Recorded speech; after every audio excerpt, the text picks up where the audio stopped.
Eureka! Nous allons voir ensemble comment semer du gazon. Voici les différentes étapes à suivre.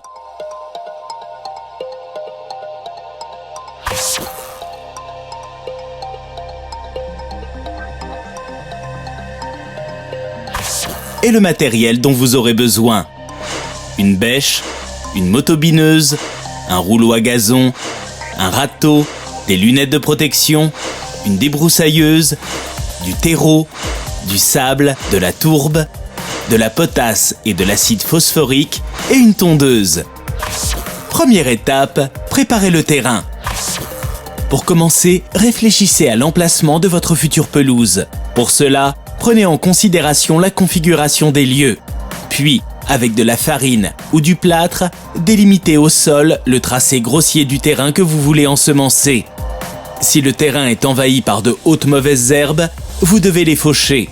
Pour cela, utilisez une débroussailleuse et des lunettes de protection. Au moment du labour, les herbes plus courtes seront retournées avec la terre. Deuxième étape, amender le terrain. Vous pouvez modifier la structure physique de la terre. Pour cela, deux solutions. Soit avec un apport organique, comme du terreau ou de la tourbe, ou avec un apport minéral, comme du sable ou de l'argile. Sachez que cet apport est conditionné par la nature de votre terre. Vous pouvez également modifier la structure chimique de la terre. Pour ce faire, deux constituants principaux peuvent être incorporés. L'acide phosphorique, noté P, et la potasse, noté K. Suivez les doses prescrites par le fabricant, puis épandez avant de retourner la terre. Troisième étape, labourer le terrain. Retourner la terre est indispensable, le mieux étant de labourer plusieurs semaines avant le semis. Cela permet d'incorporer de manière homogène amendement et engrais et d'enfouir les mauvaises herbes qui se transformeront ainsi en humus. Cela permet aussi d'aérer le sol et d'éliminer les pierres et les racines. Ce labour se fait sur environ 20 cm de profondeur, soit à la motobineuse, qui est plus pratique pour les grandes surfaces mais plus chère, ou alors à la bêche pour de petites et moyennes surfaces. Quatrième étape, mettez à niveau le terrain. Tout d'abord, nivelez le terrain une semaine avant le semis en utilisant un croc de jardin ou un râteau. Puis, rendez votre sol plan en éliminant les bosses et les creux. Si votre terrain possède des plans inclinés, arrondissez au maximum leurs courbes, en haut comme en bas des pentes. Passez ensuite un rouleau pour tasser la terre. Après cette opération, vos pas ne devraient s'imprimer que très légèrement dans le sol. Il est conseillé d'opérer par temps sec. Cinquième étape, semer les graines. La dose recommandée est d'environ 30 grammes par mètre carré. Respectez cependant ces quelques précautions. Semez par temps calme et sans menace de pluie. Si la terre est sèche, il est conseillé de détremper légèrement le sol avec une pluie très fine. Mélangez les graines à semer à l'intérieur du paquet pour obtenir un mélange homogène. Évitez de dépasser sur les parterres et les allées. Enfin, portez des chaussures plates, ainsi vous laisserez des empreintes moins profondes. Pour semer les graines, séparez-les en deux moitiés pour effectuer le semis en deux passages croisés. Au premier passage, tenez le paquet contre vous d'une main et semez à la volée de l'autre main.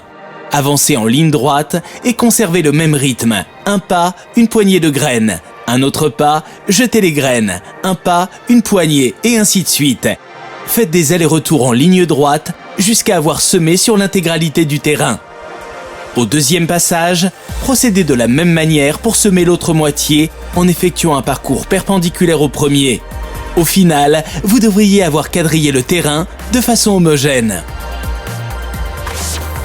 Sixième étape, recouvrez les graines. Procédez soit avec une fine couche de terreau ou soit en passant le râteau. Ensuite, une fois la terre sèche en surface, tassez le sol, soit en passant le rouleau, soit à l'aide d'une planche. Septième étape, l'arrosage. Ne laissez jamais le terrain se dessécher. En période chaude, il peut être nécessaire d'arroser. Faites-le alors en pluie très fine. Sinon, vous risquez de déplacer les graines. Vous ne devez pas faire de flaques. Au printemps et en automne, les graines se contentent de la rosée nocturne. Pour finir, attendez 8 à 10 jours pour voir les jeunes pousses pointer. 8e étape, les finitions. 2 à 3 semaines plus tard, lorsqu'il a atteint 5 cm de hauteur, passez à nouveau le rouleau sur le gazon pour favoriser son implantation. Tondez la pelouse lorsque les brins auront levé complètement, c'est-à-dire vers 10 cm de hauteur. Ne réglez pas la coupe trop basse. Donnez alors les contours définitifs à votre pelouse à l'aide d'un dresse-bordure ou d'une petite bêche. Pour finir, entretenez votre gazon. Sachez que l'entretien dépend du type de gazon que vous avez semé, de la saison et du climat auquel il est exposé. Et voilà, maintenant, c'est à vous de jouer. Sur oureka.fr, vos questions sont entre de bonnes mains.